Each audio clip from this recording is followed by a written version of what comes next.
MSNBC legal analyst Glenn Kirschner. On the Steffi Miller Show all day. Piercing blue-eyed Glenn Kirschner. We got that Glenn Kirschner now, and I feel okay. Good morning, Mr. Kirschner. Thank you for coming in today. Good morning, Jody. Good to see you again. Lovely to see you. So, your thoughts on last night, and especially what Cheney said about pardon seekers. I thought it was pitch perfect. It was a great opening statement, not unlike one we would give in a RICO case. Mm-hmm. I will say I'm more convinced than ever that we will see a large, overarching conspiracy to commit offenses against the United States indictment. I don't know when, and I'm not saying we should see it tomorrow, but I'm more convinced now than ever that we will see it. And going right to that Liz Cheney clip, the members of Congress who sought pardons for their role in the insurrection have already confessed their crimes. That is evidentiary manna from heaven for prosecutors, because you don't ask for a pardon unless you know you've committed a crime, right, and you need protection. You need a way to wiggle out of it. And who do you turn to for that pardon? Your virtual co-conspirator, Donald Trump. Those are admissions of guilt that are as powerful as when a suspect sits down with the police after being arrested, after being Mirandized, and confesses to their crimes. So if that does not provide evidence of a large overarching conspiracy in the Republican Party, I don't know what does. And an indictment will not be about politics. Right. It will be about asserting the rule of law and protecting our democracy so this never happens again. Absolutely. And you tweeted out that is it Heaphy or Heaphy? Tim Heaphy. Heaphy is going to be, he's going to be asking questions. Is that accurate? Yeah. So and you know him, Tim correct? Heaphy. Yeah, Tim Heaphy and I worked together. We started together at the D.C. U.S. Attorney's Office. We worked the same mega RICO case together, and he is probably the best RICO prosecutor I ever had the pleasure of working with in my career as a federal prosecutor. He was tapped to be the chief investigative counsel for the January 6th committee. So I have seen, as the evidence developed, what looked to me like the blueprint of a RICO investigation being conducted by the J6 committee. That's courtesy, I believe, of Tim Heaphy's work as chief investigative counsel and the entire team that he assembled who have been working behind the scenes, because they're all former federal prosecutors with expertise in public corruption cases, RICO prosecutions, and violent crime prosecutions. This is why I've been comforted, Jody, all along, knowing that basically you have an investigation being run by former federal prosecutors.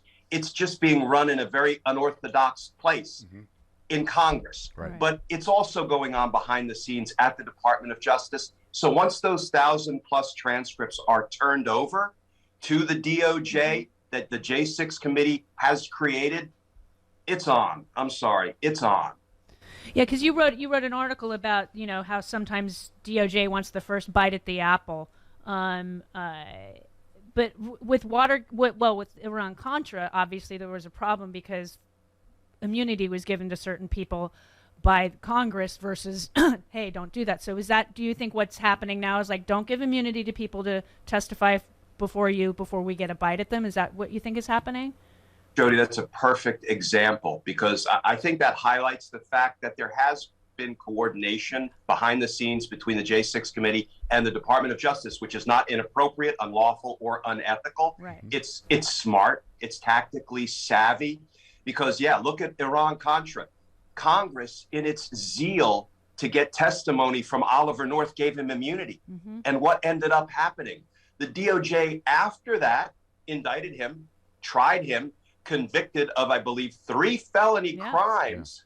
And then it went up to the appellate court and it got busted. It got reversed on appeal, Oliver North's conviction, because, among other issues, the appellate court said, hey, Congress gave him immunity. He testified and incriminated himself, but because of the immunity, That can't be held against him. And you know what? We're worried that some of that information crept into his criminal trial and was used against him. Right. So they busted Oliver North's conviction, and he never did get held accountable for his crimes. Guess what? You know how many people Congress has granted immunity to in the J6 investigation? 0. Mm-hmm. And that's a smart move. Yeah, I think that happened with the Cosby case, too. He was granted immunity in his civil deposition, and that's why he's no longer in prison. So we need to learn. Yeah, and that one that. was a real travesty, that one, because I don't even agree with the appellate court opinion that, you know, stripped his conviction away from him. That was not a well-founded opinion. But, I mean, that was the same argument, I would assume. How do you think things are going to go on Monday? Because they gave us a little bit of a preview. And you said earlier, before we were on air, about Republicans testifying via video this early. I agree with you. That was kind of incredible to see Bill Barr, number one son, up there. One of the things that surprised me is last night, the clips that they chose to show, right? They put on 2 live witnesses, and we can talk about them. But the videotape testimony they chose to show was largely Republicans who were incriminating Donald Trump, which I think is a very smart move because it at least draws some of the politics out of it.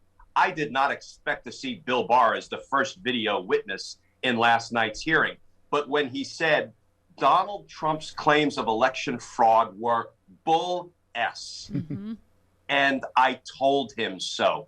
Right from jump, Jody, when we heard that clip, that what that does is it proves Donald Trump's corrupt intent, his criminal mens rea, his guilty state of mind. That's just 3 ways to say the same thing. And it's something we have to prove in court. It's already been proved.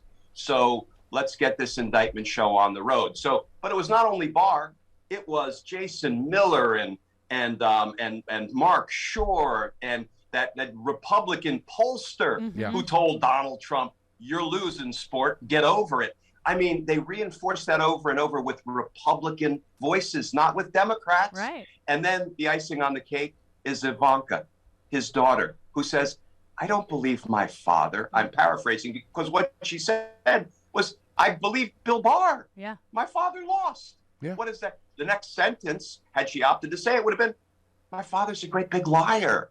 I mean, you know, Donald Trump is done. This is just going to be a very long process by which they will reveal all of the evidence to support last night's opening statement, and then it will be time for DOJ to do its thing.